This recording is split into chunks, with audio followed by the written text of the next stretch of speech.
तो कैसी हो मेरी प्यारी लॉयल फैमिली। मैं हूं आपका दोस्त मिस्टर गुलशन और स्वागत करता हूं आपके इस प्यारे से चैनल गुलशन हॉरर स्टोरी पर। और एक छोटी सी शिकायत, अगर अब तक सब्सक्राइब नहीं किया है तो जल्दी से कर दो। अब बारी आती है उन 5 प्यारे दोस्तों के नाम लेने की जिन्होंने हमारे पिछले वीडियो पर कमेंट किया था। पहला नाम है अंकित शर्मा जी, कानपुर से। दूसरा नाम है प्रीति सिंह जी, पटना से। तीसरा नाम है अरमान शेख जी, भोपाल से। चौथा नाम है नेहा रॉय जी, कोलकाता से। और 5वां नाम है रवि चौहान जी, लुधियाना से। और जिन प्यारे साथियों का नाम नहीं ले पाया उनको भी दिल से बहुत बहुत धन्यवाद। गांव के लोग अक्सर कहते थे कि इस धरती पर कुछ जगहें ऐसी होती हैं जहां रात कभी पूरी तरह सोती नहीं, जहां चांदनी भी डरती है धरती को छूने से, जहां हवा का हर झोंका कोई संदेश लेकर आता है, और जहां पेड़ों की शाखें किसी की उंगलियों की तरह अंधेरे में फैलकर राहगीरों को पकड़ लेना चाहती है। उसी तरह की एक जगह थी गांव से 3 कोस दूर जंगल के बीचों बीच, जहां सदियों पुराना एक टूटा फूटा मंदिर खड़ा था। मंदिर की दीवारें खाई से ढकी हुई थीं, उसके खंभे टूट चुके थे और छत पर उगी झाड़ियों ने उसे किसी भूतहा खंडहर का रूप दे दिया था। मगर इस मंदिर की असली पहचान उसकी टूटी फूटी मूर्तियां या उसकी सुनसान हालत नहीं थी, बल्कि वह हवन कुंड था जो मंदिर के गर्भगृह के बीचों बीच आज भी वैसा ही मौजूद था जैसा सैकड़ों साल पहले बनाया गया होगा। गांव के बूढ़े अक्सर बच्चों को चेतावनी देते थे कि इस मंदिर की तरफ रात में कभी मत जाना। वे कहते थे कि वहां हर अमावस्या की रात और कभी कभी पूर्णिमा को भी कोई अदृश्य औरत हवन करती है। लोग दावा करते थे कि कई बार रात के सन्नाटे में जंगल से निकलती धुएं की धारियों को उन्होंने अपने घरों की छत से देखा था। वह धुआं साधारण नहीं होता था, उसमें जलते हुए चंदन की खुशबू भी होती और साथ ही सड़ी हुई लाश जैसी बदबू भी। यह अजीब मिश्रण किसी के भी दिल में डर भर देने के लिए काफी था। इस मंदिर और हवन कुंड से जुड़ी कहानियां इतनी पुरानी थीं कि अब कोई भी यह नहीं कह सकता था कि शुरुआत कहां से हुई।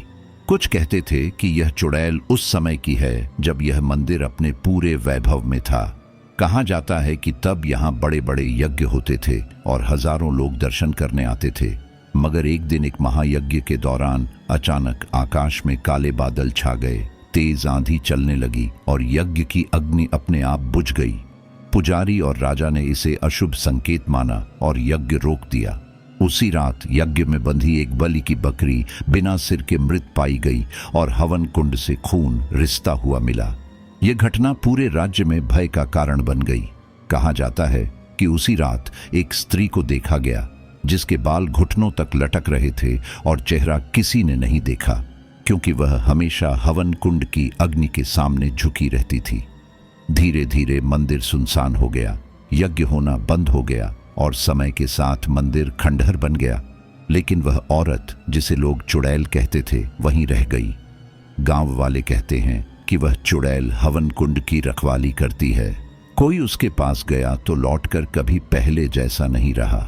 बहुत से लोगों ने दावा किया कि उन्होंने रात में उस मंदिर से मंत्रोच्चार की गूंज सुनी है। वे मंत्र किसी भी सामान्य संस्कृत के श्लोक जैसे नहीं होते थे, बल्कि अजीब भाषा में होते थे। भाषा ऐसी कि सुनने वाले को लगे जैसे कोई उसके अपने कान के पास खड़े होकर फुसफुसा रहा हो। गांव की एक और कहानी थी कि यह चुड़ैल इंसानों की आत्माओं को हवन कुंड में बांध लेती है।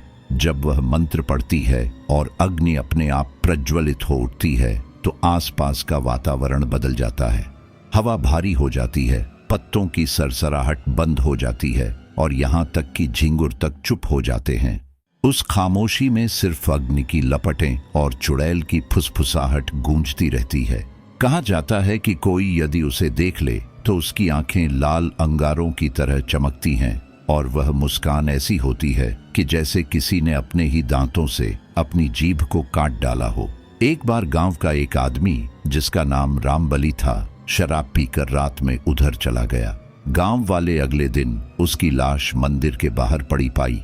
शरीर पर एक भी चोट का निशान नहीं था, लेकिन उसका चेहरा इतना विकृत था कि कोई पहचान नहीं पा रहा था। उसकी आंखें फटी हुई थीं, जैसे उसने अपनी मौत से पहले कुछ ऐसा देखा हो जो इंसान देख ही नहीं सकता। उस घटना के बाद से गांव वालों ने यह कसम खा ली कि चाहे कुछ भी हो जाए, रात में मंदिर की तरफ कोई नहीं जाएगा। मगर डर का यह आलम था कि फिर भी कई बार लोग मजबूरी में उधर से गुजरते और उन्होंने अजीब घटनाओं की गवाही दी। किसी ने कहा कि उसने मंदिर की टूटी मूर्तियों के बीच एक औरत को हवन कुंड में राख डालते देखा, तो किसी ने दावा किया कि उसने सुना कि कोई उसके नाम को पुकार रहा था। कुछ ने तो यहाँ तक कहा कि उनके पीछे किसी ने कदमों की आहट की, लेकिन जब पीछे मुड़े तो सिर्फ राख का धुआं उड़ता दिखा। गांव के बच्चों को जब कोई जिद करता तो उनकी माएं डराती, सीधे रहो नहीं तो हवन कुंड वाली चुड़ैल तुम्हें अपने साथ ले जाएगी। उस चुड़ैल का नाम किसी को पता नहीं था, किसी ने उसका असली चेहरा नहीं देखा था, लेकिन गांव में एक मान्यता थी कि जब भी किसी औरत की मौत प्रसव के समय होती है, उसकी आत्मा बहुत बेचैन होती है। अगर उसकी मृत्यु अपमान या तिरस्कार के साथ हुई हो तो वह आत्मा चुड़ैल बन जाती है, और लोग कहते थे कि यह चुड़ैल भी शायद किसी औरत की वही आत्मा है जो कभी बलि या किसी पाप के कारण मंदिर में बंध गई थी। रात में जब हवा तेज चलती तो मंदिर की दीवारों से अजीब सी सीटी जैसी आवाज आती। लोगों का मानना था कि वह हवा नहीं, चुड़ैल की सांसें हैं। कभी कभी जब जंगल के ऊपर से काले कौवे झुंड बनाकर उड़ते तो गांव वाले कहते, आज फिर हवन कुंड की चुड़ैल सक्रिय हो गई है। गांव में हवन कुंड और चुड़ैल की कहानियां तो हर कोई सुनाता था, लेकिन कोई यह सोच भी नहीं सकता था कि एक दिन यह दहशत महज अफवाह से कहीं ज्यादा साबित होगी। यह कहानी उन दिनों की है जब सावन का महीना चल रहा था। चारों तरफ हरियाली फैली हुई थी, नदी उफान पर थी और खेतों में गाढ़ी महक थी। मगर इस खुशहाल मौसम के बीच भी उस जंगल और मंदिर का नाम आते ही गांव वाले चुप हो जाते थे। वे रास्ता बदल देते, बच्चों को घर बुला लेते और रात का जिक्र आते ही दिए के पास बैठकर रामायण पढ़ने लगते। गांव के ही कुछ लड़के थे जो अपने आप को बहुत बहादुर समझते थे। उनमें से एक था माधव, जिसकी आदत थी कि डराने वाली कहानियों पर हमेशा हंस देता। जब भी कोई बुजुर्ग हवन कुंड वाली चुड़ैल का जिक्र करता तो वह मजाक उड़ाते हुए कहता कि ये सब लोगों के दिमाग की उपज है। उसे लगता था कि गांव वाले अंधविश्वास के शिकार हैं। उसके साथ दो और लड़के थे, वीरू और अजय। ये तीनों अक्सर रात को चोरी छुपे खेतों में बैठकर हुक्का पीते और एक दूसरे से अपनी बहादुरी की बातें करते। एक दिन शाम को जब आसमान में बादल छा रहे थे और गांव में बिजली कड़कने लगी थी, तब इन तीनों ने सोचा कि क्यों न चुड़ैल की सच्चाई परख ही ली जाए। माधव ने कहा कि अगर वाकई हवन कुंड में चुड़ैल है तो हमें उसे देखना चाहिए। वीरू पहले तो हिचकिचाया, लेकिन अजय ने भी हामी भर दी। तीनों ने तय किया कि उसी रात वे जंगल में मंदिर तक जाएंगे और देखें कि सच क्या है। रात धीरे धीरे उतरने लगी। आसमान में घने बादल थे, चांद कहीं दिखाई नहीं दे रहा था। गांव के लोग जल्दी जल्दी अपने दरवाजे बंद कर रहे थे, मगर ये तीनों लड़के अपने मन में अजीब सी जिज्ञासा और रोमांच लिए धीरे धीरे जंगल की तरफ बढ़े। रास्ता कच्चा था, कीचड़ से भरा हुआ।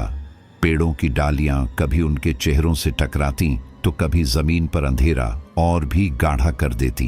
चारों तरफ सिर्फ झिंगुरों की आवाज और मेंढकों की टर टर सुनाई दे रही थी। जैसे जैसे वे मंदिर के पास पहुंचते गए, हवा भारी होती गई। ऐसा लग रहा था मानो हर सांस के साथ उनके फेफड़ों में कोई अदृश्य बोझ भर रहा हो।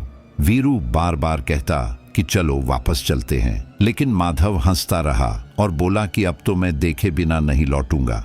अजय ने भी उसका साथ दिया, हालांकि उसके चेहरे पर डर साफ झलक रहा था। आखिरकार वे मंदिर के टूटे हुए गेट तक पहुंच गए। गेट पर काई जमी हुई थी और लोहा इतना जंग खा चुका था कि लगता था जैसे हल्की सी हवा भी उसे गिरा देगी। गेट पार करते ही उन्हें भीतर से हल्की हल्की राख की गंध आने लगी। वह गंध सामान्य नहीं थी, उसमें कुछ सड़ा हुआ भी मिला था। माधव ने कहा, देखा, यह वही गंध है जिसके बारे में सब कहते हैं, लेकिन यह तो बस पुरानी राख की बदबू है, इसमें डरने जैसा क्या है। मगर उसी वक्त मंदिर के गर्भगृह से एक हल्की सी रोशनी फूटी। वह रोशनी लाल रंग की थी, जैसे अंगार किसी राख के ढेर में धीरे धीरे चमक रहा हो। तीनों लड़के धीरे धीरे गर्भगृह की तरफ बढ़े। उनके कदमों की आहट मंदिर की टूटी दीवारों से टकराकर गूंज रही थी। हर गूंज के साथ वीरू का डर और बढ़ता जा रहा था। जैसे ही उन्होंने गर्भगृह में झांका, उनकी आंखें फटी रह गईं। हवन कुंड अपने आप जल रहा था। उसमें कोई लकड़ी या घी नहीं डाला गया था, फिर भी लपटें ऊपर की तरफ उठ रही थीं और उन लपटों के सामने एक औरत झुकी बैठी थी। उसके लंबे बाल जमीन पर बिखरे थे। उसकी पीठ पर कोई कपड़ा नहीं था, सिर्फ राख से लिपटा शरीर। उसकी उंगलियां इतनी लंबी थीं कि लगता था जैसे वे जमीन को खोद देंगी। वह धीरे धीरे कुछ मंत्र बुदबुदा रही थी, जिसकी भाषा किसी ने पहले कभी नहीं सुनी थी। तीनों लड़के पत्थर की तरह जड़ हो गए। माधव, जो अब तक सबसे बहादुर बनने की कोशिश कर रहा था, उसके चेहरे का रंग उड़ चुका था। चुड़ैल ने अचानक अपने सिर को थोड़ा उठाया। उसकी आंखें अंगारों की तरह लाल थीं और उसकी मुस्कान इतनी विकृत थी कि जैसे किसी ने उसके होंठ खींचकर कान तक फाड़ दिए हों। उसने उन तीनों की तरफ देखा, मगर उसकी आवाज उनके कानों में नहीं, सीधे उनके दिमाग में गूंजी। आ गए तुम, बहुत दिनों से इंतजार था।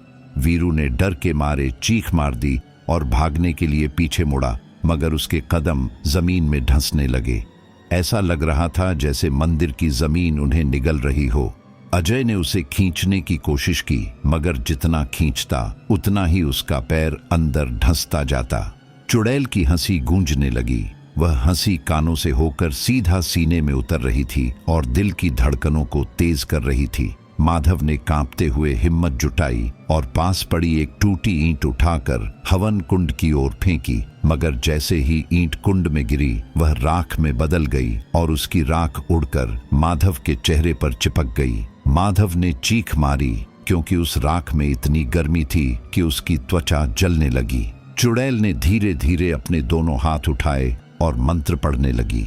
अग्नि की लपटें अचानक और ऊंची हो गईं और धुएं में अजीब सी शक्लें बनने लगीं। उन शक्लों में किसी को रोते हुए देखा जा सकता था, किसी को चीखते हुए और किसी को हाथ जोड़कर दया की भीख मांगते हुए। अजय ने वीरू को खींचते खींचते किसी तरह बाहर निकाला, लेकिन दोनों जमीन पर गिर पड़े। उन्होंने पीछे मुड़कर देखा तो चुड़ैल उठ खड़ी हुई थी। उसकी ऊंचाई इंसान से कहीं ज्यादा थी। उसके बाल हवा में लहर रहे थे और उसकी आंखों से खून की धार निकल रही थी।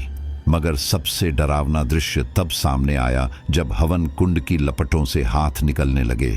वे हाथ इंसानों के नहीं बल्कि कंकाल जैसे थे, जो बाहर आने के लिए तड़प रहे थे। तीनों लड़कों ने भागने की कोशिश की। वीरू और अजय जैसे तैसे दौड़ पड़े, लेकिन माधव वहीं खड़ा रह गया। उसकी आंखें चुड़ैल की आंखों से टकरा चुकी थीं और अब वह किसी सम्मोहन में था। चुड़ैल ने अपनी लंबी उंगली उसकी तरफ इशारा किया। रात उस गांव के लिए कभी इतनी लंबी और भयावह नहीं रही थी। वीरू और अजय किसी तरह अपनी जान बचाकर भागे। उनके कदम लड़खड़ा रहे थे और सांसें फूल रही थीं।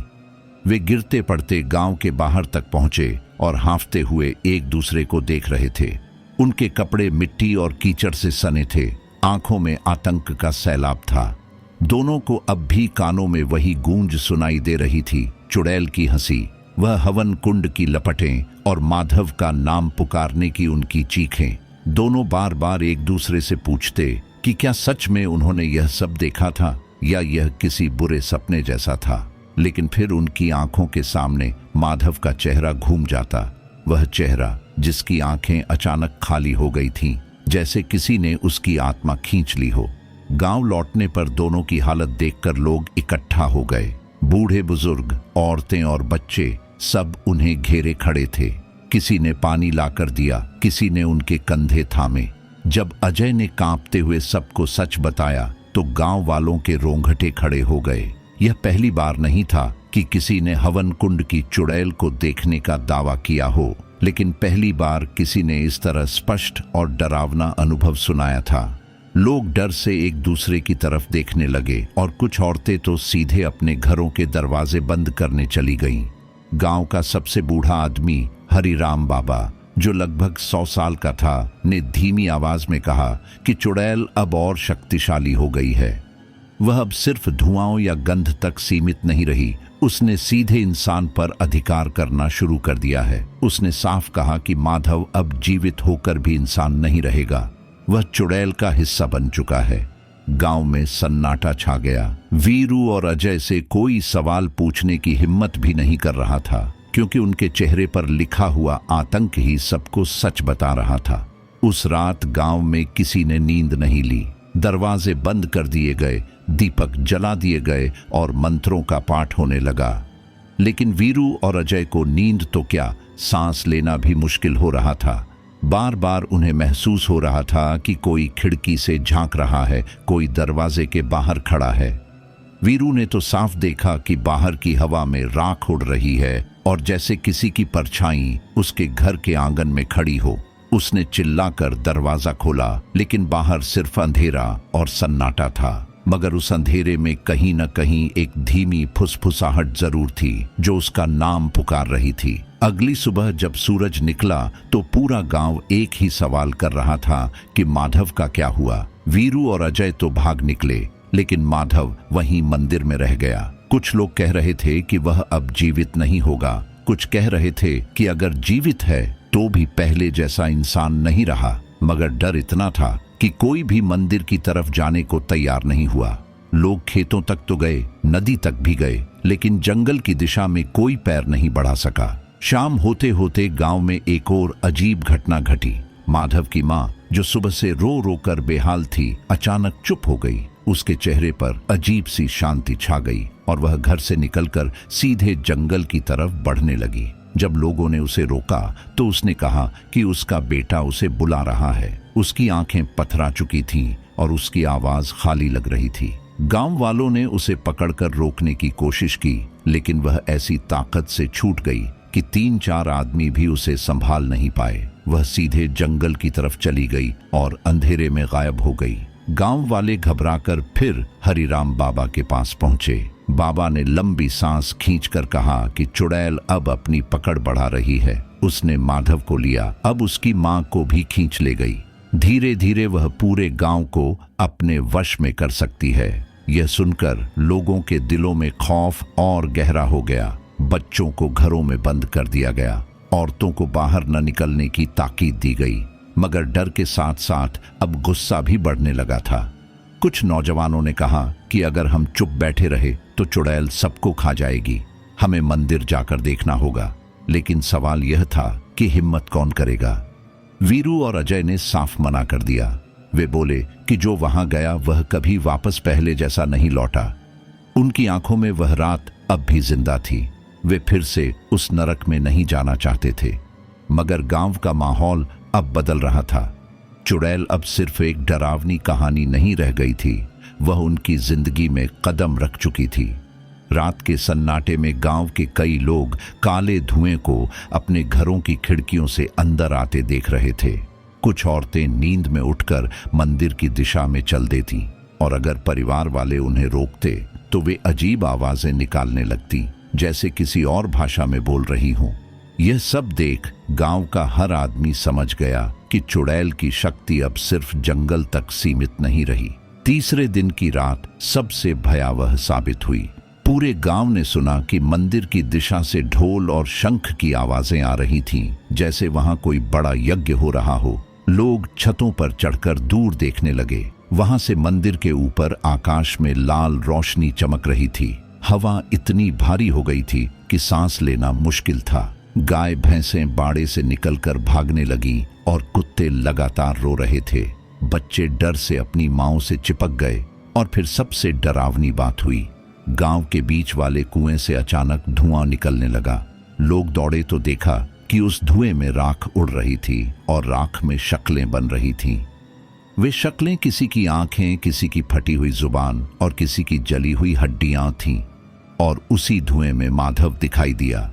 उसका चेहरा काला पड़ चुका था, आंखें पूरी तरह काली थीं और उसके होंठ हिल रहे थे, जैसे वह किसी मंत्र का उच्चारण कर रहा हो। गांव वाले भय से जड़ हो गए। कोई भागना चाहता था, कोई चिल्लाना, लेकिन सबकी आवाज गले में अटक गई। तभी कुएं के धुएं से एक और शक्ल उभरी। वह माधव की मां थी। गांव अब तक डर और खौफ की गिरफ्त में आ चुका था। पहले सिर्फ कहानियों और अफवाहों में जानी जाने वाली चुड़ैल अब उनकी आंखों के सामने प्रकट हो चुकी थी।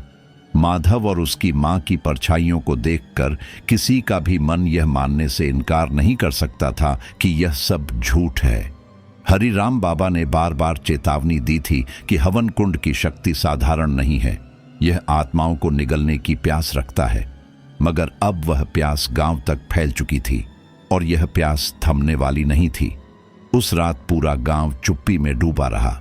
किसी ने चूल्हा नहीं जलाया, किसी ने बात नहीं की। सब अपने घरों में दुबक कर बैठे रहे।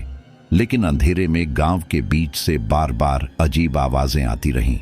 कभी लगता जैसे कोई कुएं से पानी खींच रहा हो, कभी लगता जैसे किसी ने लोहे की चेन घसीटी हो। और सबसे भयानक आवाज थी वह मंत्र जैसी फुसफुसाहट जो हर तरफ गूंज रही थी। किसी ने दरवाजा खोलकर देखने की हिम्मत नहीं की। सबके दिल में बस यही डर था कि कहीं बाहर वही परछाई न खड़ी हो। सुबह होते ही लोग हरिराम बाबा के पास इकट्ठा हुए। अब सिर्फ डरने से काम नहीं चलने वाला था। गांव के कई नौजवान गुस्से में थे। उनका कहना था कि अगर चुड़ैल को यूं ही छोड़ दिया गया तो एक एक कर सबकी बारी आएगी। उन्होंने फैसला किया कि मंदिर में जाकर चुड़ैल का सामना करना ही होगा। कुछ औरतें और बूढ़े डर से कांप रहे थे। वे बार बार मना कर रहे थे, लेकिन गुस्से में डूबे नौजवानों के कानों में अब किसी की आवाज नहीं पहुंच रही थी। वे मशालें और डंडे लेकर मंदिर की ओर जाने की तैयारी करने लगे, लेकिन हरिराम बाबा चुपचाप सब देख रहे थे। उनके चेहरे पर एक अजीब उदासी थी। उन्होंने कहा कि यह कोई साधारण लड़ाई नहीं है।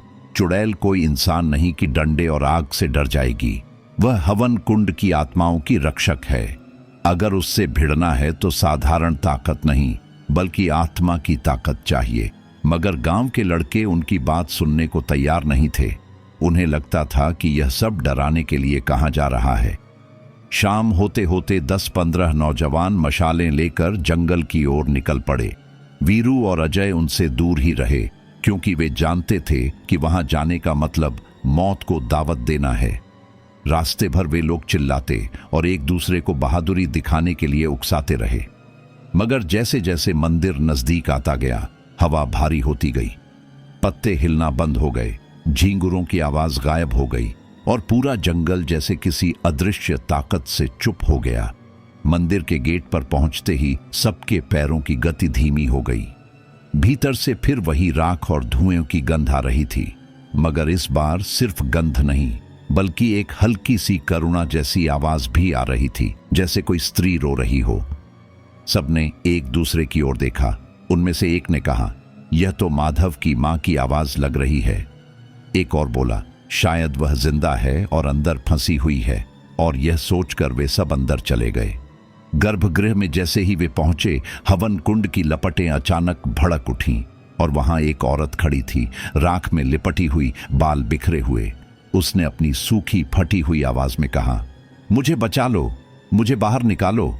लड़कों को सचमुच लगा कि यह माधव की मां है। वे उसकी ओर बढ़ने लगे, लेकिन तभी हरिराम बाबा की कही बात याद आई, वह किसी को भी अपने जाल में फंसा सकती है। और सचमुच अगले ही पल वह औरत मुस्कुराने लगी। उसकी मुस्कान इतनी विकृत थी कि सबके रोंगटे खड़े हो गए। उसकी आंखें अचानक काली पड़ गईं और उसकी जुबान लंबी होकर बाहर निकल आई।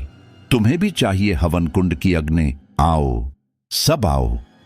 उसकी आवाज अब किसी और की नहीं, बल्कि सैकड़ों गले से एक साथ गूंज रही थी। नौजवानों ने डरकर मशालें आगे कर दी। वे उसे जलाना चाहते थे, लेकिन अग्नि ने उसका कुछ नहीं बिगाड़ा। उल्टे जैसे ही मशाल उसकी ओर गई, वह मशाल बुझ गई।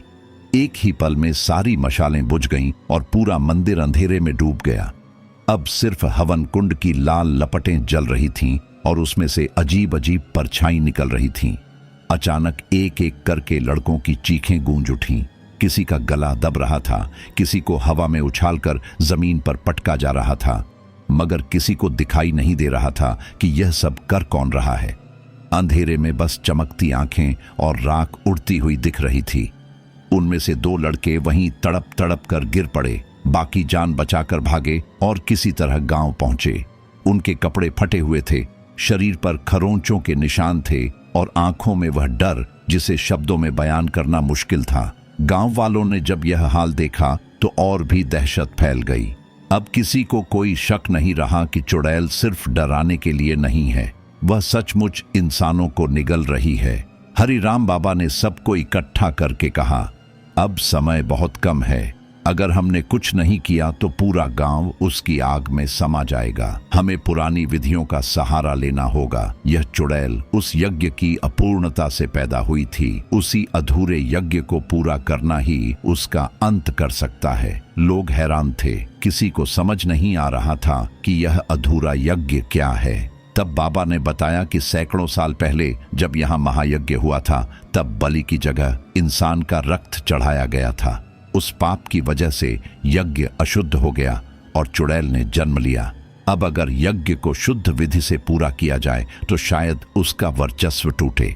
मगर सवाल यह था कि इतने वर्षों बाद क्या कोई इतनी शक्ति रखता है कि वह शुद्ध यज्ञ कर सके। गांव में यह खबर फैलते ही खलबली मच गई। कोई कह रहा था कि यह असंभव है, कोई कह रहा था कि यज्ञ का नाम लेना ही पाप है।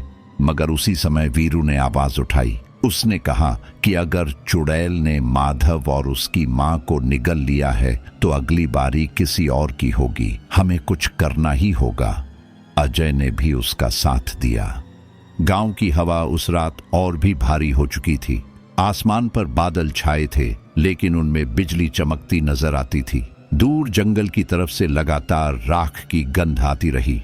गांव वाले जानते थे कि अब चुड़ैल सिर्फ मंदिर तक सीमित नहीं रही, उसकी परछाई पूरे गांव पर फैलने लगी है। बच्चे बेचैनी में रो रहे थे और औरतें मंत्र जपते हुए दरवाजों पर गोबर से आकृतियां बना रही थीं ताकि किसी बुरी नजर से बचाव हो सके। लेकिन किसी के मन में यह भरोसा नहीं था कि ये मामूली उपाय काम आएंगे। हरिराम बाबा गांव के चौपाल पर बैठे थे। उनकी आंखें लाल थीं, जैसे कई दिनों से सोए ही न हों। उन्होंने सबको इकट्ठा करके कहा कि अब समय बहुत कम है। अगर यज्ञ की विधि पूरी करनी है तो आज रात ही करनी होगी, क्योंकि कल के बाद चुड़ैल अपनी पूर्ण शक्ति में होगी और तब कोई भी उसे रोक नहीं पाएगा। उनकी आवाज भारी और कांपती हुई थी, लेकिन शब्दों में दृढ़ता थी। उन्होंने कहा कि यज्ञ की विधि आसान नहीं है। इसमें न सिर्फ अग्नि जलानी होगी, बल्कि 7 प्रकार की दुर्लभ वस्तुएं भी चढ़ानी होंगी, जो शुद्धता का प्रतीक है। और सबसे कठिन काम होगा बलिदान का। लेकिन इस बार रक्त नहीं, बल्कि किसी का सबसे बड़ा त्याग ही बलिदान बनेगा।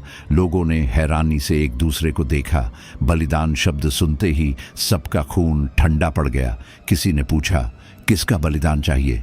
बाबा ने धीमे स्वर में कहा, इस बार रक्त का बलिदान नहीं। चुड़ैल का जन्म उस पाप से हुआ था जब इंसान का रक्त अग्नि को चढ़ाया गया। उसे समाप्त करने के लिए अब किसी को अपना सबसे प्यारा त्यागना होगा। जो इस बलिदान के लिए तैयार होगा वही चुड़ैल को बांध सकेगा।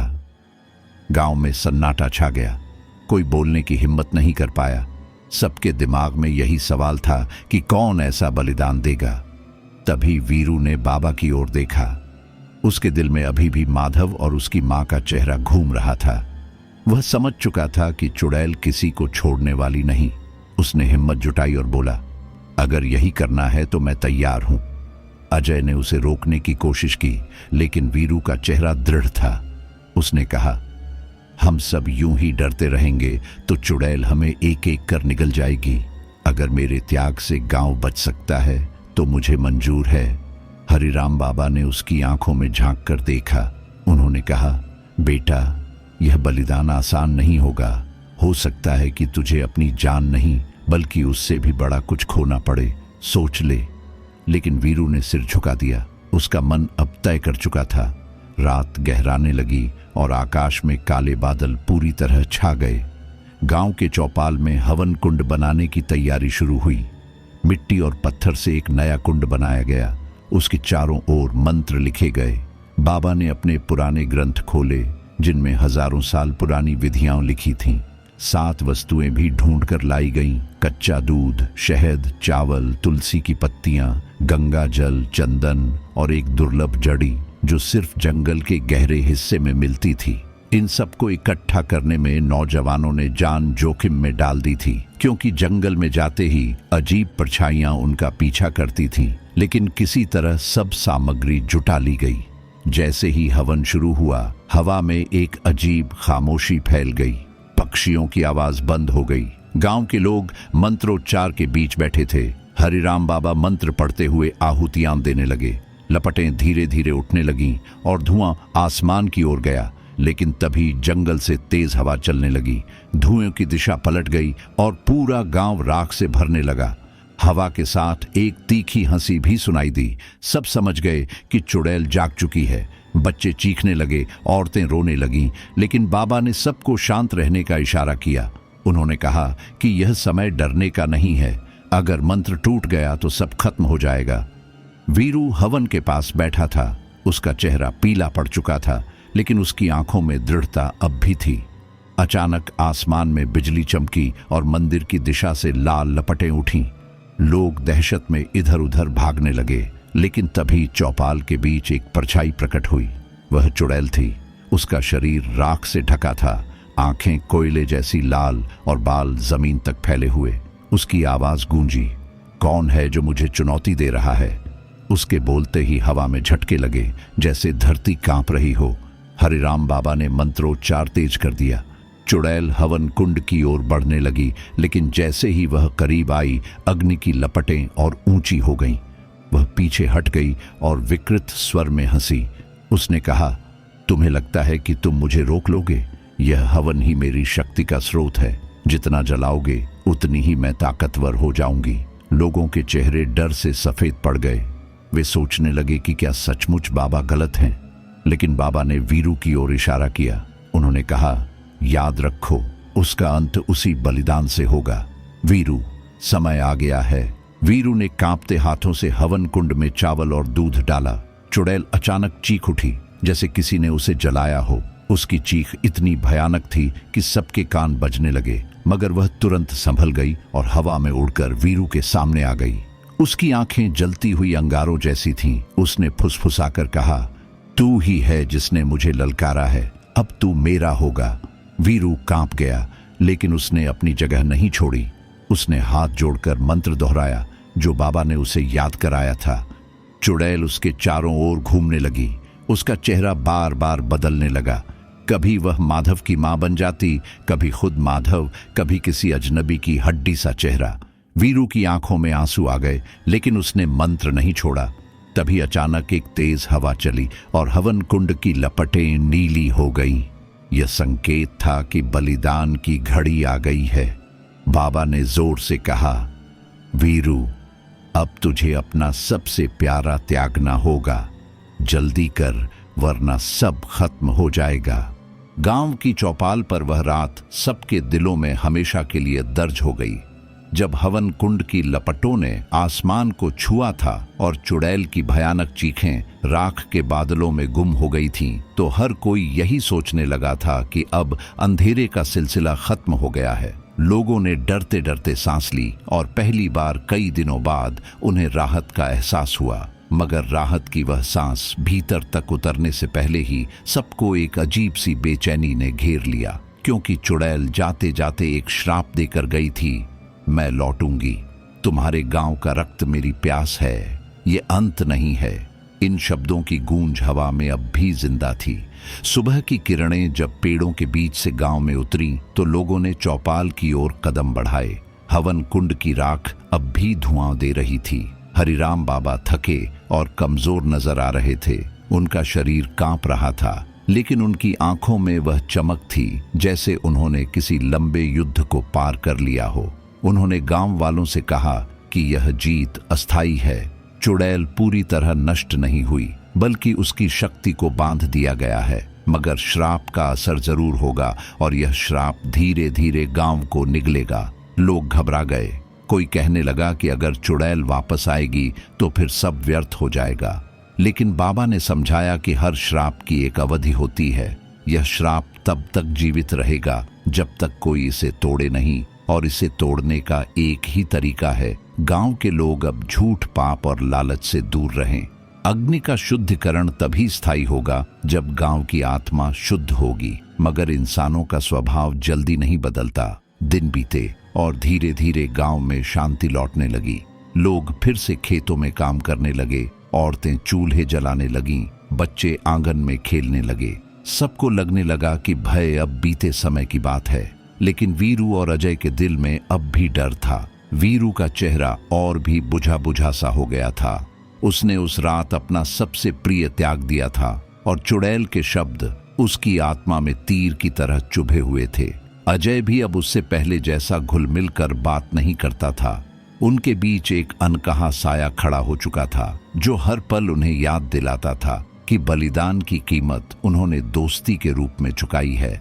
गांव में पहली बार अजीब घटनाएं दोबारा शुरू हुईं, लेकिन इस बार उनका रूप अलग था। रात के समय जब लोग सोते तो अचानक दरवाजे पर दस्तक सुनाई देती। जब दरवाजा खोला जाता तो कोई नहीं होता, लेकिन मिट्टी पर राख की लकीरें बनी मिलती। कई लोगों ने शिकायत की कि उन्हें सपनों में वही चुड़ैल दिखाई देती है, कभी माधव के रूप में, कभी उसकी मां के रूप में और कभी किसी अनजाने चेहरे के रूप में। सपनों से जागने पर लोगों के शरीर पर खरोंचें मिलती, जैसे किसी ने नाखून गाड़ दिए हों। धीरे धीरे गांव के जानवर बीमार पड़ने लगे। बकरियां अचानक मरने लगीं, गायों का दूध सूख गया और खेतों की फसलें काली पड़कर सूखने लगीं। गांव वाले घबराकर फिर से बाबा के पास गए। बाबा ने गहरी सांस लेकर कहा, यह सब उसी श्राप का असर है। चुड़ैल की आत्मा इस धरती से बंधी हुई है। वह सीधा हमला नहीं कर सकती, लेकिन वह हमारे जीवन के सहारों को नष्ट कर रही है। यह उसकी चाल है ताकि धीरे धीरे हम खुद टूट जाएं। गांव वाले बेचैन हो उठे। उन्होंने बाबा से उपाय पूछा, लेकिन बाबा ने सिर झुका लिया। उन्होंने कहा, यह श्राप आसान नहीं है। इसका तोड़ सिर्फ एक है, जिसने बलिदान दिया है उसे पूरी तरह स्वीकार करना होगा। जब तक वीरू अपने दिल में त्याग को अधूरा रखेगा, चुड़ैल का प्रभाव मिटेगा नहीं। वीरू यह सुनकर तड़प उठा। उसके लिए यह स्वीकार करना असंभव था कि उसने अजय के साथ अपने रिश्ते का बलिदान कर दिया है। वह अजय को देखता तो उसकी आंखें भर आती। वह जानता था कि दोस्ती का वह रिश्ता अब टूट चुका है, लेकिन उसके मन का एक हिस्सा इसे मानने से इनकार करता था। अजय भी वीरू से दूर रहने लगा था। उसे लगता था कि वीरू ने अपने बलिदान में उसका नाम लिया है और इसी कारण चुड़ैल ने उनकी दोस्ती को श्राप दिया है। दोनों के बीच की यह खामोशी गांव वालों की बेचैनी को और बढ़ा देती थी। एक रात गांव के ऊपर काले बादल छा गए। हवा इतनी तेज चली कि पेड़ों की शाखें टूटकर गिरने लगीं। लोग अपने घरों में दुबक गए। तभी अचानक मंदिर की दिशा से वही पुरानी चीख सुनाई दी। यह आवाज उतनी ही भयानक थी जितनी उस रात हवन कुंड के समय थी। ऐसा लगा मानो चुड़ैल फिर से लौट आई हो। लोग डर से कांप उठे। उन्होंने अपने दरवाजे बंद कर लिए, लेकिन खिड़कियों से बाहर झांकते ही उन्हें लाल लपटें दिखाई दी। वीरू उस समय अपने आंगन में बैठा था। उसकी आंखों में नींद नहीं थी। जैसे ही उसने मंदिर की दिशा में देखा, उसकी सांसें थम गईं। वहां दूर लाल राख का बादल उठ रहा था और उसमें से वही परछाई दिखाई दे रही थी। उसने तुरंत अजय को आवाज दी। दोनों चौपाल की तरफ भागे और देखा कि बाबा पहले से ही वहां खड़े थे, जैसे उन्हें सब पता हो। बाबा ने कहा, वह वापस नहीं आई है, लेकिन उसका श्राप अब रूप लेने लगा है। यह संकेत है कि अगली कड़ी शुरू हो चुकी है। अब हमें और भी कठिन समय का सामना करना होगा। लोग धीरे धीरे चौपाल पर जुटने लगे। हर कोई डरा हुआ था। कुछ ने कहा कि गांव छोड़ देना चाहिए, लेकिन बाबा ने मना कर दिया। उन्होंने कहा कि गांव छोड़ने से कोई बच नहीं पाएगा, क्योंकि चुड़ैल की आत्मा इस भूमि से बंधी है। जहां भी जाओगे उसका साया पीछा करेगा। अब लड़ाई से ही रास्ता निकल सकता है। उस रात वीरू ने पहली बार बाबा से सीधा सवाल किया। उसने कहा, क्या सचमुच मेरा बलिदान अधूरा है? क्या सचमुच अजय से मेरा रिश्ता खत्म करना ही होगा? उसकी आवाज टूटी हुई थी। बाबा ने धीरे से कहा, बेटा, त्याग वही होता है जिसे दिल से स्वीकार किया जाए। अगर तू अपने बलिदान को आधा छोड़ देगा तो श्राप का असर बढ़ता जाएगा। चुड़ैल ने तेरी कमजोरी को पहचान लिया है। पूर्णिमा की रात धीरे धीरे पास आ रही थी और गांव पर तनाव का बोझ और भी गहराता जा रहा था। हर कोई जानता था कि जंगल के उस हिस्से में जाना मौत को न्योता देने जैसा है, लेकिन अब कोई और रास्ता नहीं बचा था। चुड़ैल का श्राप, फसलें, जानवर और इंसानों की नींद, सब कुछ निगल चुका था। लोग दिन में भी बेचैन रहते। बच्चों के खेलते खेलते अचानक रो पड़ने की घटनाएं आम हो चुकी थीं और औरतें रात में चक्की पीसते पीसते यह कह उठती कि उनके कानों में कोई धीरे धीरे मंत्र पढ़ रहा है। ऐसे माहौल में हरिराम बाबा ने ऐलान किया कि पूर्णिमा की रात वे जंगल के निषिद्ध हिस्से में प्रवेश करेंगे और वहां जाकर उस अधूरे यज्ञ की जड़ खोजेंगे। गांव के लोग इस ऐलान को सुनकर सहम गए। सबकी नजरें वीरू और अजय की ओर उठीं। दोनों की आंखों में डर साफ दिखता था, लेकिन उन्होंने बाबा का साथ देने का प्रण कर लिया था। उनके दिलों में अब भी दोस्ती का बोझ और त्याग का दर्द था, लेकिन उन्हें यह भी पता था कि अगर वे पीछे हटे तो पूरा गांव खत्म हो जाएगा। पूर्णिमा की रात आई। आसमान पर चांद पूरा और गोल चमक रहा था, लेकिन उसकी रोशनी ठंडी और डरावनी थी। ऐसा लग रहा था मानो चांद की हर किरण गांव के घावों को कुरेद रही हो। चौपाल पर बाबा, वीरू और अजय तैयार खड़े थे। उनके हाथों में मशालें थीं और कमर पर ताबीज बंधे थे। बाबा ने मंत्र पढ़ते हुए कहा कि यह ताबीज उन्हें चुड़ैल की सीधी छाया से कुछ समय तक बचा सकता है, लेकिन अगर वे डगमगाए तो यह भी बेकार हो जाएगा। गांव वालों ने उन्हें विदा करते समय आंखों में आंसू भर लिए। किसी ने उनके लिए दुआ की, किसी ने उनके माथे पर हाथ फेरकर आशीर्वाद दिया। सबको लग रहा था कि शायद वे तीनों वापस न लौटें। जंगल की ओर बढ़ते ही हवा का रुख बदल गया। पत्तों की सरसराहट अब कानों में फुसफुसाहट जैसी लगने लगी। कभी लगता जैसे कोई पीछे चल रहा हो, कभी लगता जैसे किसी ने पेड़ से झांक कर देखा हो। वीरू ने पीछे मुड़कर देखने की कोशिश की, लेकिन बाबा ने सख्त आवाज में कहा, पीछे मत देखना। जंगल में जो दिखाई दे वह सच नहीं होता। जितना ध्यान आगे रखोगे उतना ही बचोगे। जैसे जैसे वे गहराई में उतरे, जंगल का स्वरूप बदलता गया। पेड़ों के तने मोटे होते गए, उनकी जड़ों पर काई जमी हुई थी और हवा में सड़ांध की गंध घुल गई थी। कभी कभी उन्हें अजीब सी परछाइयां दिखाई देती जो अचानक गायब हो जाती। एक जगह उन्हें लगा कि पेड़ों की शाखाओं पर सैकड़ों कौए बैठे हैं, लेकिन जैसे ही मशाल की रोशनी पड़ी वहां कुछ भी नहीं था। वीरू का दिल धड़कने लगा, लेकिन उसने खुद को संभाला। अजय उसके पास ही था, लेकिन दोनों की नजरें शायद ही कभी मिलती। घंटों की थकाऊ यात्रा के बाद वे उस हिस्से में पहुंचे जिसे गांव वाले निषिद्ध मानते थे। वहां की मिट्टी लाल सी दिखाई दे रही थी, जैसे उसमें खून रिसा हो। चारों ओर छोटे छोटे गड्ढे बने हुए थे जिनमें राख भरी थी। हवा इतनी भारी थी कि सांस लेना मुश्किल हो रहा था। अचानक वीरू के कानों में एक करुणा भरी आवाज गूंजी, वीरू, मुझे बचा लो। वह आवाज माधव की थी। वीरू का दिल कांप गया। उसने मशाल ऊंची की और चारों ओर देखा, लेकिन वहां कोई नहीं था। तभी अजय ने उसका हाथ पकड़कर कहा, यह छल है, मत सुन। बाबा ने गंभीर स्वर में कहा, यह वही जगह है, यही वह स्थान है जहां इंसान का रक्त चढ़ाकर यज्ञ अपवित्र किया गया था। यही चुड़ैल की जड़ है। सावधान रहना, अब असली परीक्षा शुरू होगी। उन्होंने जमीन पर मंत्रों के चिन्ह बनाए और हवन कुंड का आभास तैयार किया, लेकिन जैसे ही उन्होंने मंत्रोच्चार शुरू किया, धरती कांपने लगी। गड्ढों से राख उठकर हवा में घूमने लगी और एक भयानक आकृति आकार लेने लगी। ये वही चुड़ैल थी, लेकिन इस बार उसकी शक्ति कहीं ज्यादा प्रचंड थी। उसकी आंखें लाल नहीं बल्कि अंगारों की तरह चमक रही थीं। उसकी हंसी जंगल को चीरती हुई गूंज रही थी। उसने कहा, तो तुम मेरे घर तक आ गए हो, स्वागत है, यहां से कोई लौटकर नहीं जाता। वीरू और अजय दोनों ने मशालें कसकर पकड़ लीं। बाबा लगातार मंत्र पढ़ते रहे, लेकिन चुड़ैल उनके चारों ओर चक्कर काटने लगी। कभी वह हवा में उड़ती, कभी जमीन पर लंबी परछाई बनाकर रेंगती। अचानक उसने वीरू के सामने माधव का चेहरा बना लिया। उसकी आंखों से आंसू बह रहे थे। उसने कहा, वीरू, तूने मुझे बचाने का वादा किया था। देख, मैं यहाँ कैद हूँ।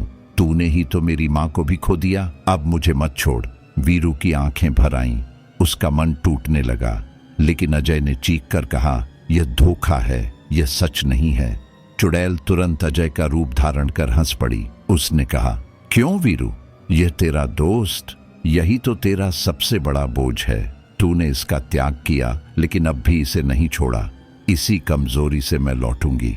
वीरू की आंखों में आंसू बह निकले। उसे लगा कि वह सचमुच हार जाएगा, लेकिन तभी बाबा ने जोर से मंत्र पढ़ा और अपने ताबीज को हवन कुंड में फेंक दिया। अग्नि की एक तेज लपट उठी और चुड़ैल चीख पड़ी। उसके शरीर से धुआं निकलने लगा, लेकिन उसकी ताकत कम नहीं हुई। उसने झपटकर अजय पर हमला किया। अजय जमीन पर गिर पड़ा और उसके गले पर ठंडी उंगलियां कसने लगीं। उसकी चीख हवा में गूंज उठी। वीरू का दिल फटने लगा। उसने दौड़कर अजय को पकड़ा और चुड़ैल की ओर चीखा, अगर तुझे मेरा त्याग चाहिए तो मैं अपना सब कुछ देता हूं, लेकिन मेरे दोस्त को मत छूना। चुड़ैल ने उसकी ओर देखा और एक विकृत हंसी हंसी। उसने कहा, तेरा त्याग अधूरा है वीरू। जब तक तू अपने दिल से स्वीकार नहीं करेगा कि अजय अब तेरा नहीं, मैं कभी नहीं जाऊंगी। बाबा ने तुरंत मंत्रोच्चार और तेज कर दिया। उन्होंने वीरू से कहा, जल्दी फैसला कर बेटा, या तो तू अपने रिश्ते को पूरी तरह छोड़ दे और चुड़ैल को बांध दे, या फिर गांव का अंत देख। वीरू कांप रहा था। उसकी आंखों में आंसू थे। जंगल की उस भयावह रात के बाद जब वीरू, अजय और हरिराम बाबा गांव लौटे तो पूरा गांव जैसे सांसें रोके उनका इंतजार कर रहा था। लोग दूर से ही मशालों की रोशनी देखकर दौड़ पड़े। सबकी आंखों में उम्मीद भी थी और डर भी कि कहीं वे खाली हाथ न लौटे हों। मगर जब उन्होंने देखा कि बाबा थके हुए कदमों से आ रहे हैं, वीरू की आंखें सूजी हुई हैं और अजय के कपड़े खून से सने हुए हैं, तो सबकी आत्मा कांप उठी। किसी ने हिम्मत करके पूछा, क्या वह चली गई? बाबा ने लंबी सांस लेकर कहा, वह राख में बदल गई है, लेकिन उसका श्राप अब भी बाकी है। यह सुनकर पूरा गांव खामोश हो गया। पहले तो लोगों को सुकून मिला कि चुड़ैल की देह तो अब नहीं रही, लेकिन धीरे धीरे उन्हें महसूस होने लगा कि उसकी छाया अब और गहरी हो चुकी है। गांव में रात का अंधेरा और ज्यादा भारी हो गया था। पहले लोग अंधेरे में भी कुछ आहटें सुनते थे, अब दिन में भी ऐसा लगता मानो कोई उनके पीछे पीछे चल रहा हो। खेतों में काम करने गए आदमी अचानक सिर पकड़कर गिर पड़ते और कहते कि कानों में कोई करुणा भरी फुसफुसाहट सुनाई देती है। औरतें चक्की चलाते चलाते हाथ रोक देती और कहती कि उनके सामने राख से बनी परछाई खड़ी थी। सबसे डरावना मंजर तब आया जब गांव के कुएं से पानी निकालने गई एक औरत की चीख सुनाई दी। लोग दौड़कर पहुंचे तो देखा कि रस्सी खून में भीगी हुई है और बाल्टी में पानी नहीं बल्कि राख भरी है। वह औरत पागलों की तरह कांप रही थी और बार बार कह रही थी कि कुएं के भीतर से वही स्त्री उसे घूर रही थी जिसकी आंखें अंगारों जैसी थीं। यह खबर पूरे गांव में जंगल की आग की तरह फैल गई। अब सबको यकीन हो गया कि चुड़ैल सचमुच राख में जाकर भी खत्म नहीं हुई है। हरिराम बाबा गांव वालों को समझाने की कोशिश करते रहे। उन्होंने कहा, उसका रूप नष्ट हुआ है, पर उसकी आत्मा अब भी भूखी है। वह तब तक चैन नहीं लेगी जब तक अपने श्राप को पूरा नहीं कर लेती। जिस अधूरे यज्ञ ने उसे जन्म दिया था, उसकी अपवित्रता अब भी धरती में जिंदा है। जब तक वह शुद्ध नहीं होगा, यह छाया पीछा नहीं छोड़ेगी। लेकिन सवाल यह था कि अब और क्या किया जा सकता है। लोग थक चुके थे, उनका धैर्य टूट चुका था। कुछ ने तो यह तक कहना शुरू कर दिया कि गांव को छोड़कर भाग जाना चाहिए, मगर बाबा जानते थे कि भागने से कुछ नहीं होगा। श्राप गांव की मिट्टी और हवा में है। जहां भी ये लोग जाएंगे, चुड़ैल की परछाई उनका पीछा करेगी। उसी रात बाबा ने वीरू और अजय को अपने पास बुलाया। तीनों चौपाल पर बैठे थे और चारों ओर गहरी चुप्पी थी। बाबा ने धीमी आवाज में कहा, अब सिर्फ एक उपाय बचा है। हमें उस अधूरे यज्ञ को उसी जगह पूरी तरह समाप्त करना होगा, लेकिन इस बार बलि देनी पड़ेगी। वह बलि इंसान की नहीं बल्कि आत्मा की होनी चाहिए। कोई ऐसा इंसान जो अपनी आत्मा स्वेच्छा से कुंड में समर्पित कर दे। वीरू और अजय यह सुनकर सन्न रह गए। वीरू की आंखें भर आईं। उसने कहा, इतना त्याग तो मैं पहले ही कर चुका हूं बाबा, और अब आत्मा की बलि, यह तो मौत से भी बुरा है। अजय ने उसका कंधा पकड़कर कहा, नहीं वीरू, तू अब और नहीं करेगा। अगर आत्मा देनी है तो मैं दूंगा, क्योंकि मैं ही वह दरार हूं जिससे चुड़ैल ताकत पा रही है। जब तक हमारा रिश्ता अधूरा है वह जीती रहेगी। वीरू ने तुरंत विरोध किया, नहीं अजय, मैं तुझे नहीं खो सकता। तेरे बिना मैं तो पहले ही अधूरा हूं। उसकी आवाज कांप रही थी, लेकिन बाबा ने गंभीर होकर कहा, यही अधूरापन ही चुड़ैल की ताकत है। देखो बेटा, हर श्राप किसी अपवित्र बलि से जन्म लेता है और किसी पवित्र बलि से खत्म होता है। अगर तुम में से कोई अपनी आत्मा समर्पित करेगा तो वही अग्नि उसे शुद्ध करेगी, लेकिन यह बहुत कठिन है। शरीर की मौत आसान है, आत्मा का त्याग असंभव। उस रात वीरू और अजय सो नहीं पाए। दोनों अलग अलग कोनों में बैठे सोचते रहे। हवा में अजीब सी सड़ांध थी और कभी कभी दोनों को लगता कि पास बैठा कोई धीरे धीरे रो रहा है। वीरू की आंखों के सामने बार बार माधव का चेहरा आ रहा था, उसकी मासूम हंसी और फिर राख में घुलता हुआ उसका शरीर।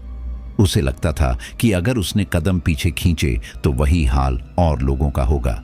दूसरी ओर अजय था, जिसे लग रहा था कि वह इस कहानी का सबसे बड़ा बोझ है।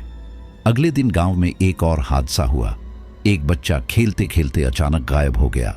उसकी मां पागलों की तरह चीखती रही। लोग ढूंढते रहे, मगर बच्चे का कोई निशान नहीं मिला।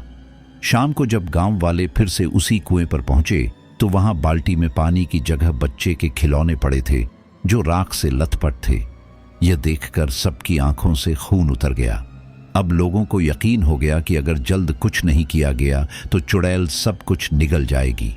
गांव वाले बाबा के पास पहुंचे और रोते हुए बोले, अब देर मत करो, जो करना है जल्दी करो, हम हर बलिदान के लिए तैयार हैं। लेकिन बाबा जानते थे कि यह बलिदान किसी भीड़ का नहीं बल्कि किसी एक का होना था। उन्होंने कहा, कल पूर्ण चंद्र की आखिरी रात है, उस रात अग्नि सबसे प्रचंड होगी। उसी समय अगर आत्मा की बलि दी गई तो श्राप टूट सकता है। लेकिन याद रखो, यह काम आधा अधूरा हुआ तो न सिर्फ गांव बल्कि पूरी धरती राख में बदल जाएगी। वीरू और अजय एक दूसरे को देखते रहे। उनके बीच वह पुराना प्यार और दोस्ती कहीं राख हो चुका था, लेकिन दोनों के दिल अब भी एक दूसरे से जुड़े थे। वीरू ने मन ही मन तय कर लिया था कि अगर आत्मा देनी होगी तो वही देगा, लेकिन अजय भी अपने इरादे पर अड़ा था। उसने सोचा कि इस बार वह अपने दोस्त को अपने लिए बलिदान नहीं करने देगा। रात ढल रही थी और पूरा गांव अंतिम तैयारी में जुट गया। लोग मंत्रोच्चार कर रहे थे, कुएं के पास दीपक जलाए जा रहे थे और बच्चे घरों में बंद कर दिए गए थे। लेकिन हर किसी को महसूस हो रहा था कि हवा और भी भारी हो गई है। चारों ओर राख उड़ रही थी और चांद की रोशनी अब लालिमा लिए हुए थी। पूर्ण चंद्र की रात आई और जैसे ही चांद अपने पूरे तेज में था, गांव के ऊपर का आकाश कुछ और गहरा, कुछ और असहनीय दिखने लगा। हवा में राख की महीन परत थी। हर सांस के साथ लोगों को ऐसा लगता मानो वे खुद धीरे धीरे बूझते हुए किसी प्राचीन चूल्हे की राख में बदल रहे हों। चौपाल पर देर रात तक लोग जमा रहे। बूढ़े, महिलाएं, बच्चे, सबने एक तरह की मौन प्रस्तुति कर रखी थी, जैसे कोई अंतिम संस्कार होने वाला हो। हरिराम बाबा ने लोगों को बार बार यही बताया कि अब जो कुछ भी होगा उसे किस्मत की किताब से नहीं बल्कि उनके अपने मन की दृढ़ता से बदला जा सकता है। उन्होंने कहा कि अग्नि का प्रचंड होना जरूरी है, पर साथ ही मन का समर्पण और सच्ची निष्ठा भी उतनी ही मांगती है। लोगों की आंखों में डर था, पर साथ ही एक तरह का निश्चय भी कि चाहे कुछ भी हो जाए, अब पीछे कोई लौटकर नहीं जाएगा। चौपाल से निकलकर वहां से शंख और ढोल की आवाज नहीं निकली, केवल मंत्रों की घुमावदार फुसफुसाहट और लोगों के मुंह से निकली कंठ की थरथराहट सुनाई पड़ती थी। वीरू और अजय दोनों ठीक उसी समय चौपाल के बीच हवन कुंड के सामने खड़े थे, जहां से उनका संघर्ष शुरू हुआ था। उनके हाथ कांप रहे थे, पर उनकी आंखों में अब एक अजीब संयम था, जैसे कोई पत्थर जमा कर रख दिया गया हो और वह पत्थर सिर्फ एक सही क्षण का इंतजार कर रहा हो कि उसे फेंका जाए। कुंड के चारों ओर लगे चिन्ह, तुलसी की पत्तियां, शुद्ध चावल, शहद और गंगा जल की बर्तनों में भरी हुई शुद्धता की गंध ने माहौल को और भी तीव्र बना दिया था। हरिराम बाबा ने अंतिम मंत्रों के दोहरे उच्चारण शुरू कर दिए। उनकी आवाज धीमी थी पर निश्चित, मानो किसी पुरानी नदी की धारा जो चट्टान से टकराकर रास्ता बना ले। जैसे ही कविता सी तरह की मंत्र ध्वनि गूंजती गई, दूर जंगल से हल्की सी हलचल हुई। पहले एक एक करके पेड़ की टहनियां हिली, फिर पत्तों की सरसराहट तेज हुई और अचानक आसमान में लाल चिंगारी सी बिखरने लगी। वे चिंगारियां धीमी धीमी हवा में तैरती हुई नीचे उतरती दिखाई दी, कभी कुएं के पास, कभी खेत के किनारे और अंततः हवन कुंड के पास इकट्ठा होने लगी।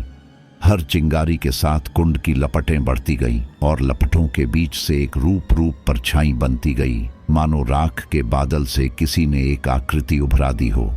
उस आकृति की आंखों में वह अंगारों जैसा जलता रंग था और उसकी सांसों में मिट्टी की सड़ांध और उन सब आवाजों का मिश्रण था जिन्हें उस गांव ने कभी सुना भी न हो। चुड़ैल जो राख में सिमट चुकी थी, अब धीरे धीरे फिर से आकार ले रही थी। उसकी छित्तियों के बीच से धुआं और राख उभर रहा था और उसके होठों के किनारे से जो मुस्कान फूटती थी वह शीतल नहीं बल्कि जमते हुए रक्त की तरह खौफनाक थी। उसने मंद स्वर में कहा, तुम लोग कितनी नासमझी से लड़ते हो। तुम भूल गए हो कि मैं उस आग से जन्मी थी जिसे तुम्हारे पूर्वजों ने अनुष्ठान के नाम पर खिलाया था। तुमने रक्त देकर जो रिश्ता बनवाया था वह आज तुम्हारे साथ जुड़ा रहेगा। उसकी आवाज हवा में जैसे घुली और हर घर के अंदर कहीं न कहीं हल्की सी गूंज होने लगी। लोग ठिठक गए, उनके कानों में उनके ही बच्चों की आवाजें गूंजने लगीं, पर वे आवाजें अब उनसे परे थीं, किसी दूजे लोक की तरह। हरिराम बाबा ने आवाज ऊंची की और अंतिम मंत्रों का उच्चारण तेज कर दिया। उन्होंने वीरू और अजय से कहा कि अब समय आ गया है। वीरू ने एक आखिरी बार अजय की आंखों में देखा। उन आंखों में जो दूरी अभी भी थी वही अब उसकी हद थी। दोनों ने एक एक बार सांस ली और वीरू ने आगे बढ़कर कुंड के पास से कहा कि अब वह सब कुछ समर्पित कर रहा है। उसने अपनी पवित्र सी खामोशी और उस चोट को जिसे उसने दोस्ती का नाम देकर छिपा लिया था, कुंड में डाल दिया। आहुतियां दी गईं, मंत्रों की लपटें उभरी और अग्नि ने स्वर बदल लिया। पीलापन गया और उसका रंग नीला होकर तेज हो गया, मानो किसी शुद्ध स्रोत ने आज उसे पाली हो। लेकिन चुड़ैल की चीख अचानक कुछ और बुरी निकली। वह चीख अंदर तक उतरती हुई लगी, जैसे कोई मानव हड्डियों के बीच धुआं ढसाकर फूंक रहा हो। उसकी आवाज ने कहा, तुमने बाहर का त्याग कर दिया पर भीतर का नहीं। जब तक आत्मा का बंधन पूरा नहीं टूटता, मैं तुम्हारे भीतर से भी पोषण पाऊंगी। तभी ऐसा हुआ जो किसी ने कल्पना में भी नहीं सोचा था। हवन कुंड में डाले गए उपकार और वीरू के शब्दों के बीच अजीब सा कंपन हुआ और धरती के भीतर जैसे किसी ने रेत से बने किसी तहखाने की चाबी घुमाई हो। कुंड से धुआं उठकर चारों दिशाओं में फैल गया और धुएं की परत से छोटे छोटे चेहरों की परछाइयां निकलीं। वे चेहरे पूर्वजों के थे, वे जो उस यज्ञ में शामिल थे, वे जो जमाने भर में भूल गए, पर उनकी आत्मा अब भी यहाँ फंसी थी। उन चेहरों का देखना गांव वालों के लिए मौत जैसा था। उन्होंने अपनी आंखें झुका लीं, मगर कईयों के चेहरों पर जैसे दर्द और पश्चाताप की लकीरें उभर आईं। उन चेहरों ने जैसे ही आशय दिखाया, हवा में सुन्न सी खून सी गंध फैली और एक विशाल अरुणिमा की लहर गांव पर छा गई। चुड़ैल ने अपनी पूरी शक्ति से चिल्लाया और अचानक एक तेज झटका लगा। किसी ने उसके आग्नेय रूप को भीतर से खींचने की कोशिश की थी। यह वह पल था जो हरिराम बाबा ने भविष्यवाणी किया था, समर्पण और पवित्रता का मिलन। वीरू की आवाज कमजोर थी, पर उसके शब्द जैसे किसी तलवार की तरह कट रहे थे। उसने अपने कंधों पर से वह सब बोझ हटाने की कोशिश की जिसे वह वर्षों से खुद पर डालता आया था।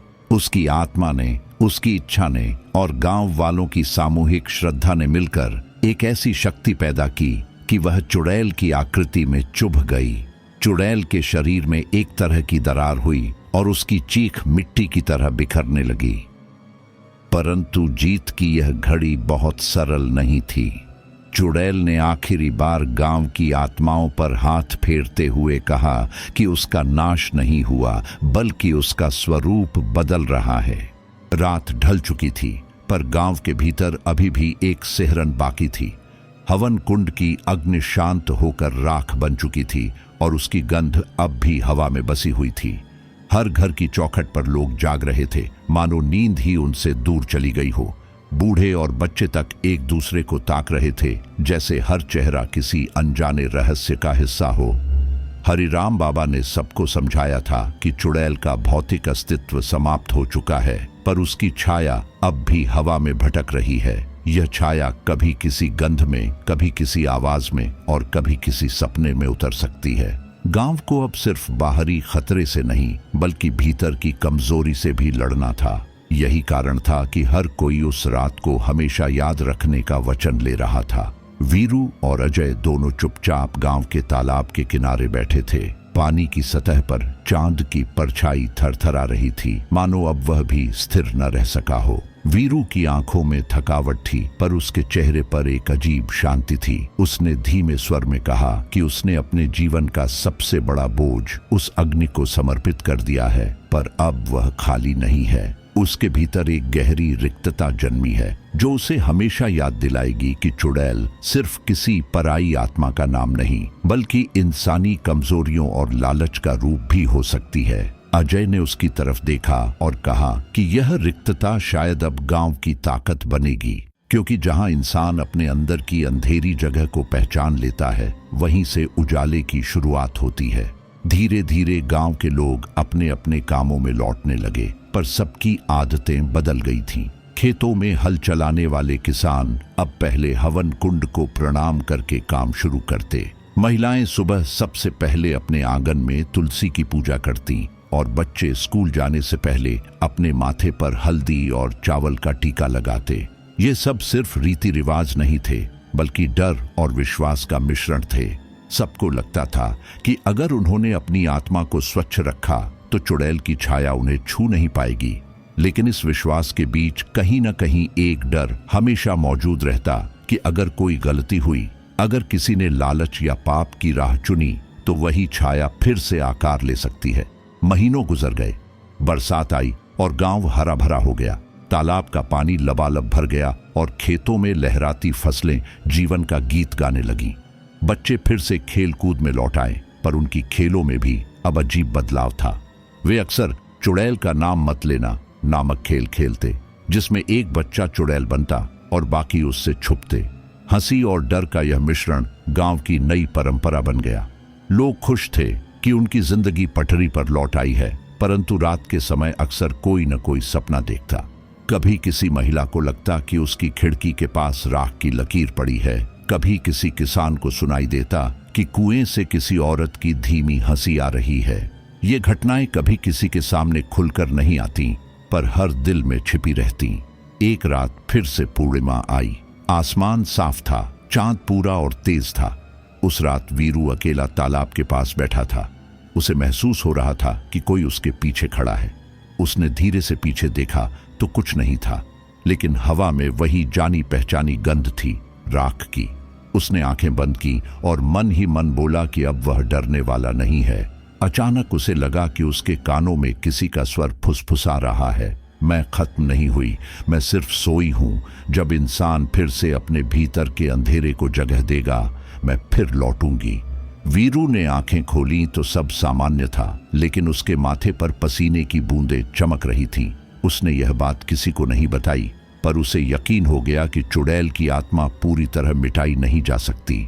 यह एक चक्र है, जैसे दिन और रात, जैसे जन्म और मृत्यु। यह चक्र तभी रुक सकता है जब इंसान अपने भीतर के पाप और कमजोरी को हमेशा दबाए रखे।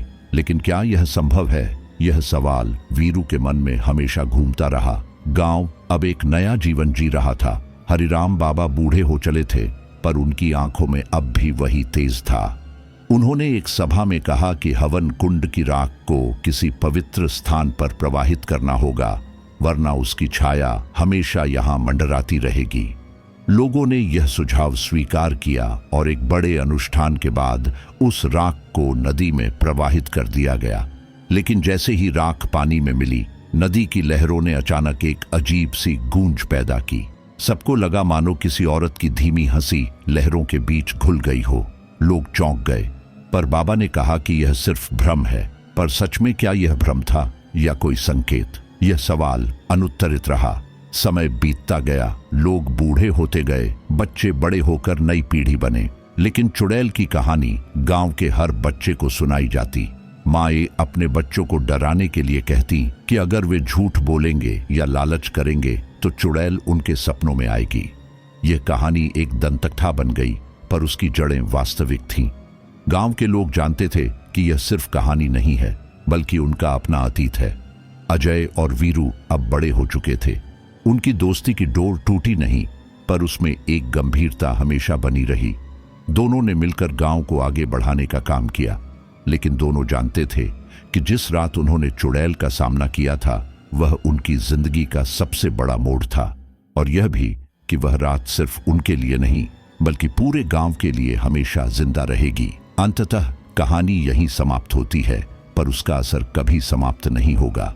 हवन कुंड की चुड़ैल अब भी हवा में कहीं भटक रही है, कभी राख की गंध बनकर, कभी अजीब सी हंसी बनकर, और कभी किसी मासूम के सपनों में उतरकर। यह कहानी हमें याद दिलाती है कि बुराई को कभी पूरी तरह खत्म नहीं किया जा सकता, उसे सिर्फ दबाया जा सकता है। और जब इंसान अपने भीतर की कमजोरियों को बढ़ावा देगा, तब वही बुराई फिर किसी नए रूप में जन्म लेगी। गांव के बच्चे आज भी चांदनी रातों में एक दूसरे से पूछते हैं, क्या सच में चुड़ैल मर गई? और फिर खुद ही एक दूसरे को डराने के लिए फुसफुसाते हैं, नहीं, वह अब भी हमारे बीच है। तो दोस्तों, ये थी आज की कहानी हवन कुंड की चुड़ैल। कहां तक सच है और कहां तक अफवाह, ये तो कोई नहीं जानता, लेकिन इतना जरूर है कि आज भी उस जंगल के खंडहर मंदिर से रात के समय राख की गंध और किसी औरत की डरावनी गूंज सुनाई देती है। शायद चुड़ैल अब भी किसी नए शिकार का इंतजार कर रही है, और हो सकता है अगली बार उसकी नजर आप पर हो। अगर कहानी ने आपके रोंगटे खड़े कर दिए हों तो चैनल को सब्सक्राइब करना मत भूलना, और कमेंट में बताना कि अगली बार आप किस डरावनी कहानी को सुनना चाहते हैं। तब तक के लिए मैं मिस्टर गुलशन आपसे विदा लेता हूं। मिलते हैं अगली खतरनाक और सिहरन पैदा कर देने वाली कहानी में। याद रखना, अंधेरे में कभी पीछे मुड़कर मत देखना, क्योंकि कौन खड़ा है ये शायद आप जानना ही न चाहें।